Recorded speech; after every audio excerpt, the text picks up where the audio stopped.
Michael Jackson. He was, and I think it's fair to say this, a strange duck. In 1988, he decided to make what was essentially a really long music video lasting 93 minutes. And then he went and released it into cinemas and onto VHS. It was right bloody quirky, as they no doubt would say in Doncaster, and the resultant movie, if you could even call it that, was called Moonwalker. And that movie, Moonwalker, would go on to have 3 different computer and video games. The first one was released by US Gold, and it was a 4-level multi-part action game on the 8 and 16-bit micros. The second game was the System 18 hardware isometric 3-player jaunt through the movie's locales, and the final one was the most famous version of all, the Mega Drive and Master System version, a Shinobi-esque side-scroller. However, first things first, let's deal with the home computer version, shall we? It was the first one released, touching the shelves of Boots, WH Smith, Woolworths and all the other good computer game stores in the year of our Lord 1989. I think it's a good idea to cover this one first, because like the sprouts on a Christmas dinner plate, it gets them out the way with, as they're the worst part of it. The arcade, if you like, is the roast potatoes, and the Sega versions are the pigs in blankets, I guess. I'm going to break down the history of Moonwalker, the movie, in 3 sections too, with the first part a quick overview of Jackson's career up to Moonwalker. The second section will be about the movie itself, and the third being his career after, and perhaps all the controversies that came with him. So let's have a look then at his meteoric rise, shall we?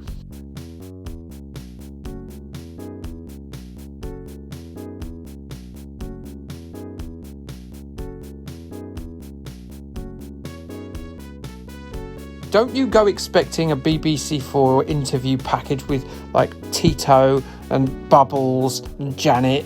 I'm essentially going to explain it all in a couple of minutes, and then we'll get on with the game itself.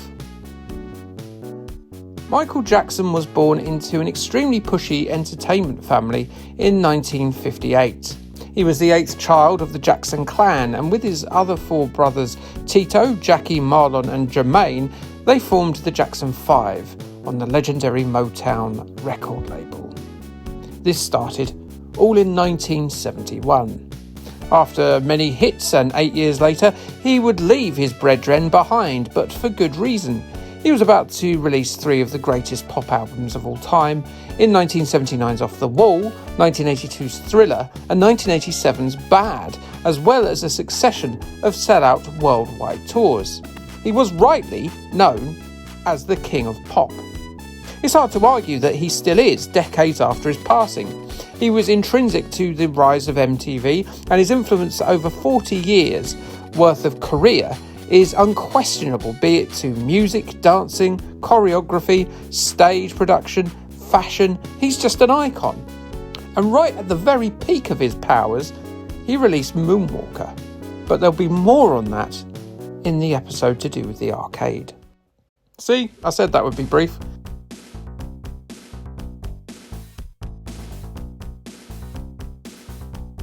The first game released related to the Moonwalker license was the version for the microcomputers released by US Gold. Michael Jackson's Moonwalker was developed by Emerald Software, an Irish firm who also programmed the terrible Running Man movie adaptation. That is not a good sign if you've played The Running Man. However, don't worry, it's not that bad. Moonwalker was released on the Amiga, the Atari ST, the Amstrad, MS-DOS, Commodore 64, the MSX and the Spectrum in the last couple of months of 1989. The game was broken up into 4 sections based on scenes from the movie, I guess. All the levels are identical on all the formats, with just the usual graphical and audio differences coming into effect.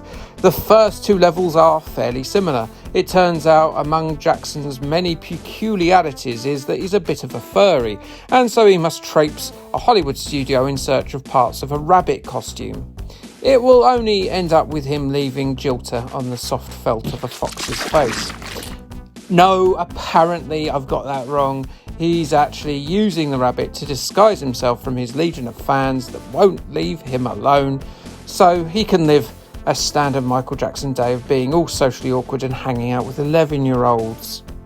He also needs to collect film props because the gaffer, the rigger, the best boy, the key gripper, or whoever's in charge of props must have done a bunk on filming day. Once he's got his rabbit costume together, he can mount his motorbike and ride to the next level. Being a bunny on a bike forms the basis of that next level as you tear up the streets of the town of Michaelsville, looking absolutely ridiculous.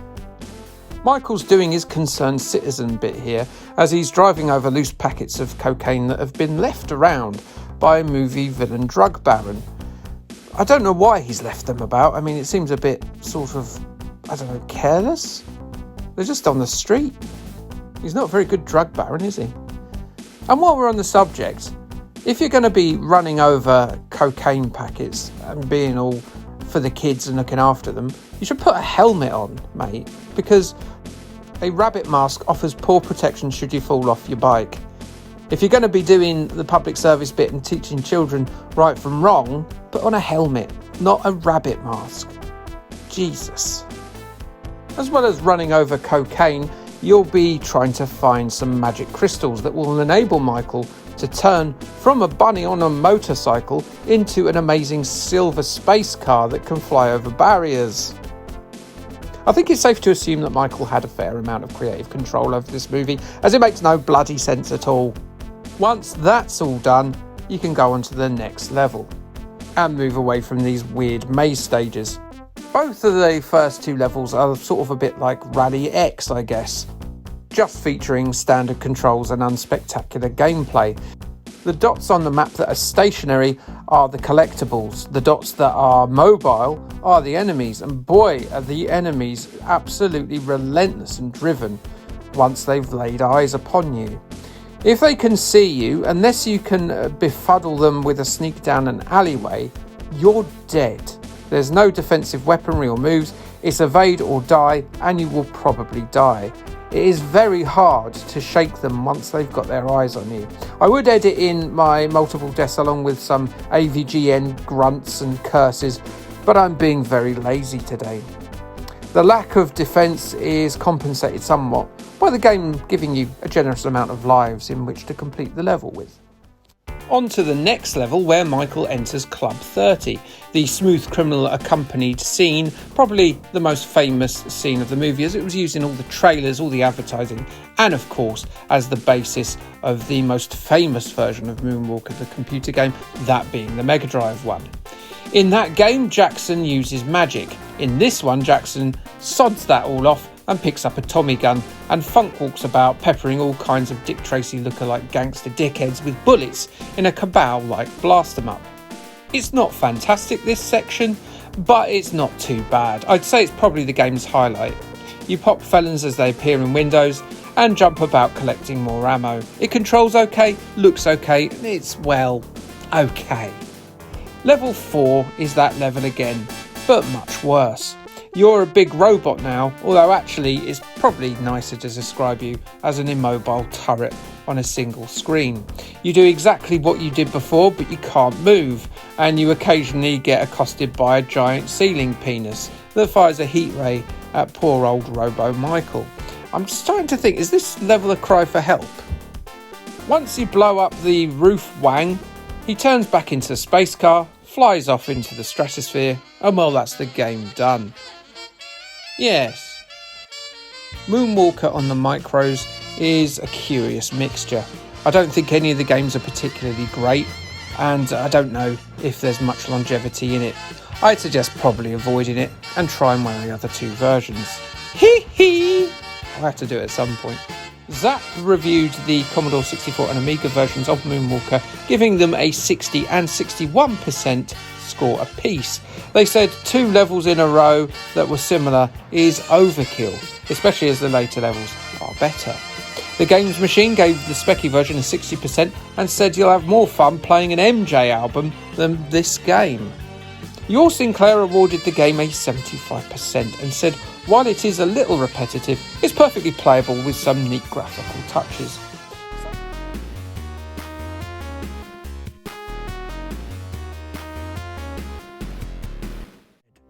Look, it's all isometric, which you can see. You can see it with your own two eyes. I promise you that I'll go on to greater detail on this in about 3 to 4 minutes, once I've finished talking about the movie. I'm not just going to mention that it's isometric and move on, don't worry. But let us talk about that movie, because it's very odd.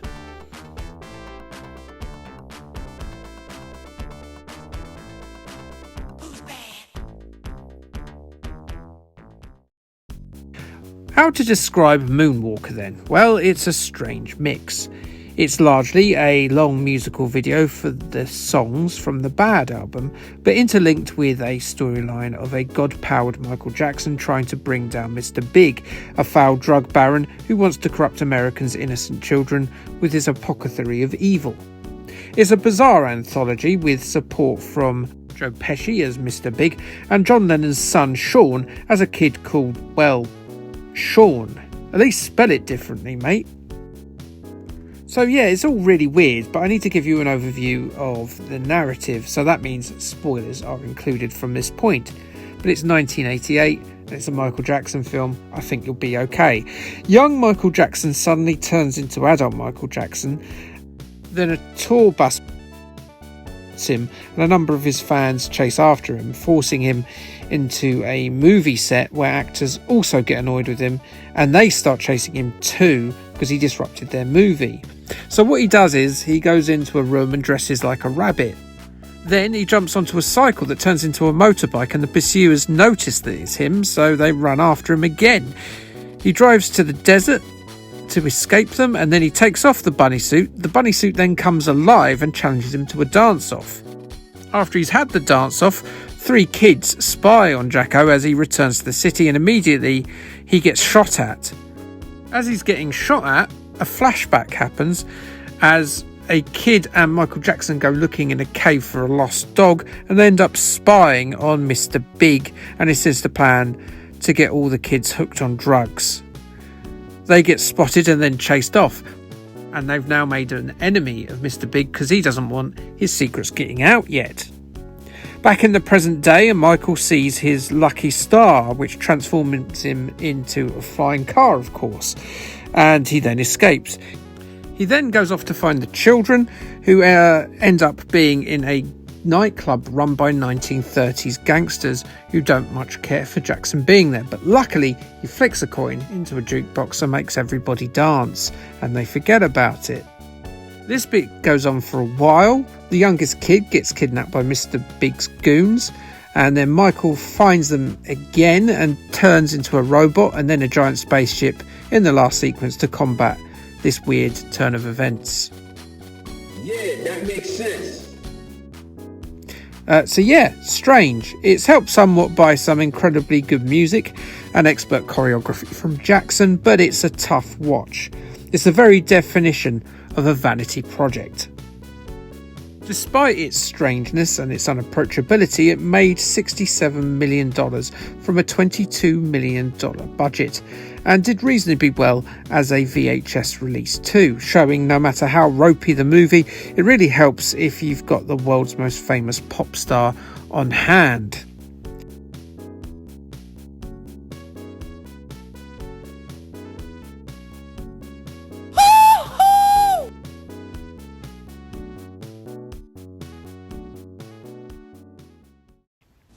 Moving on to the appearance of Michael Jackson in an arcade game by Sega, and let's talk about I'm Sorry. There he is. No, I'm sorry, because I led you a merry dance there. We are actually going to talk about the arcade version of Moonwalker. What a cad I am. Moonwalker was the July 1990 arcade game based on that weird movie I've just been talking about. Jackson approached Sega in 1988 about developing a video game that utilised his likeness. And wouldn't you know it, he went and made 2. Jackson worked fairly closely with Sega over the 2-year cycle of this and the home console versions. It ended up being very popular, and it even ended up topping the arcade replay charts for September of that year. So it's, I don't know, an isometric beat-em-up, I guess? Or is it a maze game? Whatever it is isometric, as you can see, as I mentioned in the intro. Michael, or yes, even Michaels, can shoot out of his or their pop star paws at their enemies.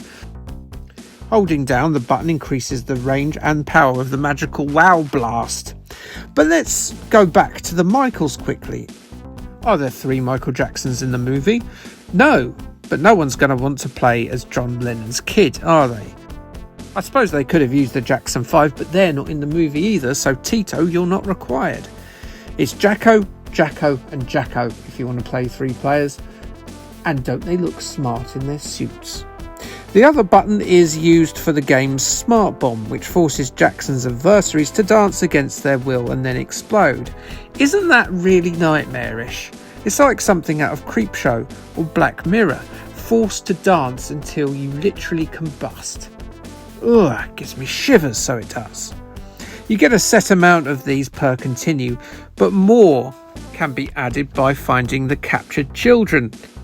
Yes, you're probably expecting loads of jokes about children, but I'm actually saving them up for the Mega Drive and Master System ones.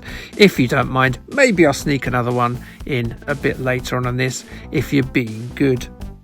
I could also make jokes up about things that are forced to dance in this, but again, the Mega Drive one has funnier examples, so we'll wait for then. However, I will say and acknowledge the pelvic thrust on this robot. That sort of behaviour is of a teen pervert, so please stop that. There are children playing this video game. It's worth noting the enemy design at this juncture, as there's something distinctly underwhelming about the machines that present Michael's biggest challenge in the stages. I suppose you can say that they add a little bit of variety to the game, otherwise you'd just be fighting 1930s goons and men dressed up in hazmat suits otherwise. Mr. Big will usually be found piloting Dr. Robotnik style the end of level Guardian contraptions. Oh, and once a level bubbles, the chimp will squat his hairy arse upon Jacko's shoulder, which will instantly turn Jacko into a big cyber Jackson that will add to his firepower for a short while and improve his durability. So how does it play? It's alright, yeah, it's fine. The game is extraordinarily linear, which for an arcade game is absolutely normal and okay. It's the nature of these things, isn't it? They're disposable. I guess the reason my mind sort of is thinking this way is that I can only surmise that the perspective lends itself to a certain amount of exploration that just isn't featured here. It's a decent challenge, and though it's repetitive, you'll most likely see enough variety in the stages to want to see it through to the end. Animation, particularly on Michael, is very smooth, and the graphics overall are very polished, despite the boring robot designs. Music is, well, the music of Michael Jackson, but in MIDI, and so it's pretty damn good. I don't like how a lot of stages fade out with children running at Michael, but I can confirm that he doesn't unbuckle his trousers. There's your child molestation joke if you're waiting for it. Do I feel proud of myself? Absolutely not. Reviews of the arcade were generally positive. CMVG stated that even if you didn't like Michael Jackson, you should give the game a go. It's a highly enjoyable coin-op, which you might find yourself becoming addicted to. They gave it a 90%. Sinclair user would occasionally dreamily look at the fantastic visuals of the coin-operated market and wonder upon its having more than 7 colours. And they were rather taken with Michael Jackson's game. They gave it a 92% in their review and said it's a really fun game. It's highly likely you'll want to play Moonwalker quite a bit.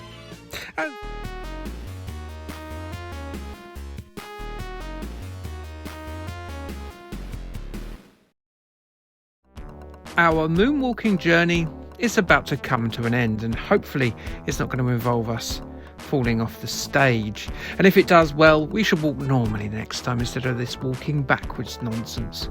So yes, the Sega console versions are here and ready to be reviewed. Mickey J's most well-known adventure is pretty well remembered, coming as it was at the Genesis' early celebrity-backed game push in the machine's first year in America. Does it and its little brother on the Master System still hold up today? Well, we shall see. We're going to be looking at the chaotic last couple of decades of Michael Jackson's career and indeed his life that followed Moonwalker. It was a pair of decades that featured controversial headlines, bizarre behaviour, and music below the standard of his impeccable early solo work. Rumours of plastic surgery were abound, and he certainly looked almost a different person from his youth to his last few years on the planet. In 1993, accusations of sex abuse hit Jackson from the father of one Jordan Chandler, a 13-year-old that Michael had befriended after renting a vehicle from the family. This had a negative effect on the health of Jackson, and a $23 million settlement was made out of court. Allegations such as these would continue to dog Michael Jackson for the rest of his days, and indeed since his death. In 1996, he would sing his ecological message piece Earth Song at the Brit Awards in London, complete with an elaborately produced stage performance that was hereby then ruined by rake-thin pulp frontman Jarvis Cocker not having any of this nonsense and wagging his bum in front of all of it. Quite the spectacle from the man in the spectacles.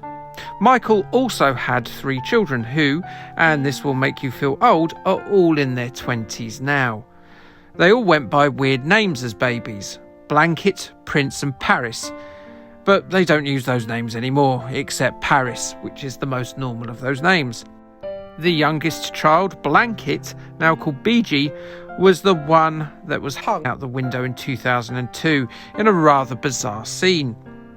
Bubbles the chimp, his other child, eventually got a bit big and moved to a sanctuary in 2003, and well, he's still there now, supported by Michael Jackson's estate, and occasionally receives visit from his, step brothers and sisters, and LaToya Jackson.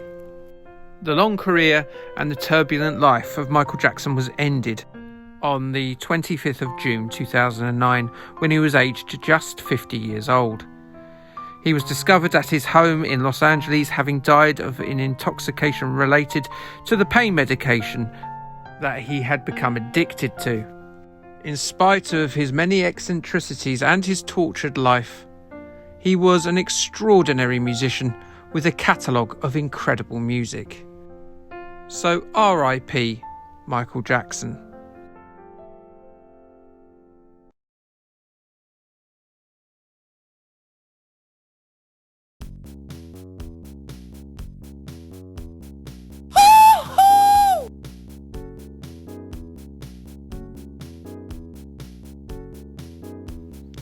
Michael Jackson's Moonwalker was released in 1990 for the Sega, Mega Drive and the Master System.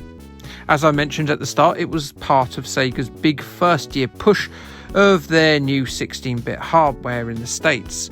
It, of course, had launched well in advance of Nintendo's rival Super Nintendo system.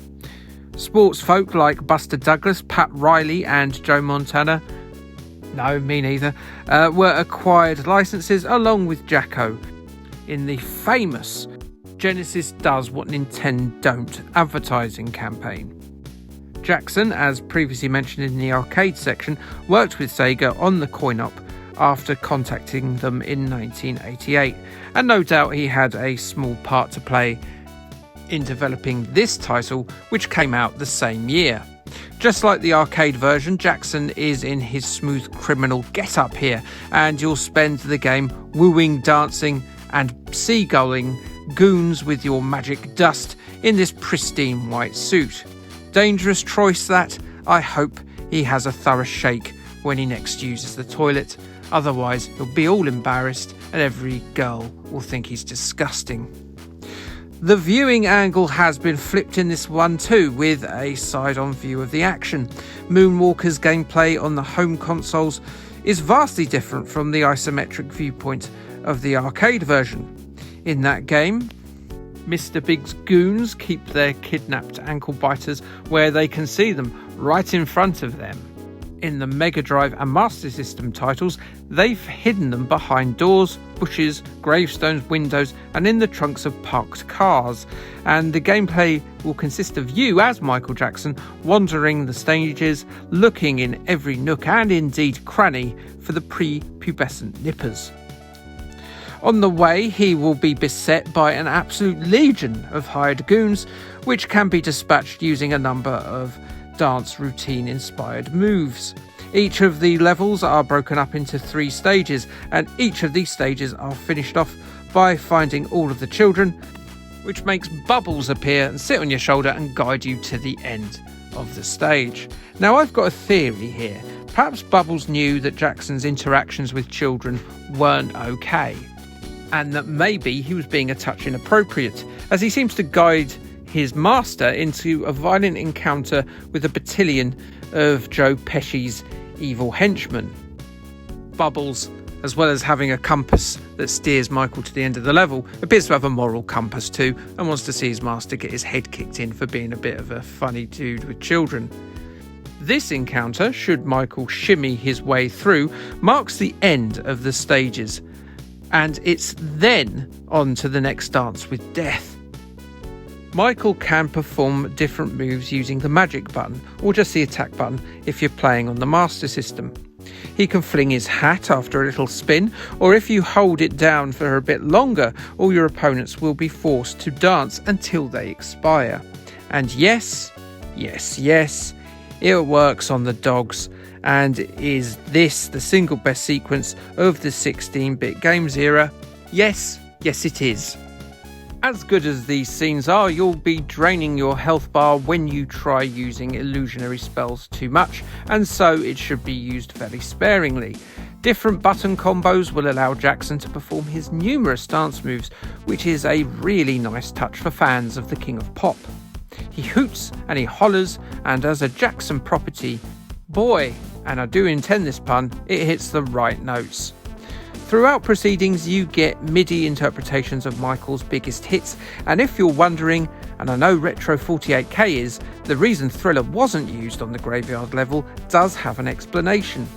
It was featured in the initial version of the game, and indeed some of the earlier adverts. However, the song was removed and replaced by Another Part of Me due to copyright reasons. You see, Jackson wasn't the original writer of the Thriller song, and so it was decided to head off any extra payment or legal issues with songwriter Rod Templeton. So in the end, they just decided to remove the song from the game. Special mention must go to level 2 on the Master System, where your main adversary is apparently a gang of Stone Cold Steve Austins. In the spirit of how weird the movie is, the game ends with Jacko turning into a camp-looking robot to blast Mr. Big's goons before a short shooter level closes the game as Mickey again changes, this time into a spaceship, for a battle in the upper atmosphere. In the Master System one, Michael has to fend off a weaponized mountain. Boy, drug dealing makes you a lot of money if you can afford an attack spaceship or weaponize a mountain. For the most part, however, Moonwalker is a fairly playable clone of the original Shinobi game. The short, compact levels with neat touches are what this game is all about. And Jackson moves in a smooth and well-animated manner. It's a game that rewards repeated plays, as if the wrong window or door is opened, then you might end up getting a face full of knife from a goon, or a bomb will blow up in your face. It will put an end to your pop megastar ways, so it will. This is a particularly tricky issue for people playing the Master System version for the first time. Those knife men do not give you a chance to move out the way before they've stuck their blade in between Michael's rib cage. Another issue is, as cool as those moves look, a lot of them will sort of whiff due to the range or the height of your adversaries. The Dobermans, as great and funny as they were earlier, are right pains in the bum should they start diving about, and Michael's hat and punching motions will just miss them. Difficulty isn't particularly tricky, and your original $34.99 price that you might have paid for it when it came out might have felt like a poor investment after a couple of days when you see the ending sequence. I don't think Moonwalker is a bad game. It's certainly a decent earlier Mega Drive effort, but Revenge of Shinobi, remember, came out the year before, and it's such a better game than this, of the same type, from the same game company, that Moonwalker just pales in comparison. I understand the nostalgia, but it's not Revenge of Shinobi, or anywhere near it. It doesn't do enough beyond the same repetitive gameplay, well, until right at the end, and although there is variance between the levels, a lot of the stages are very similar within those levels. Reviews for both versions were generally positive at the time. Sega Power in their issue 17 gave it a 90% and said that Moonwalker has loads of brilliant gimmicks, but it is an excellent game as well. Bad? Definitely not. Mean Machines gave the Master System version an 80% in their January 1990 issue. They described it as an accomplished Jackson license, begging for a more varied game design. Later reviews, though, they weren't nearly as kind. IGN reviewed it in 2008, and they said this: "This bit of vanity simply falls apart due to pure laziness. The whole thing collapses into banality." And well, I'm inclined to agree. So this wouldn't be Michael Jackson's final foray into video games, as he made appearances in Sega's Space Channel 5 and as an unlockable fighter in Ready to Rumble Boxing Round 2. Indeed, even after his death, he still wasn't finished with games, as Ubisoft released Michael Jackson The Experience for the Nintendo consoles, which were instantly forgettable rhythm action efforts. So yes, Moonwalker.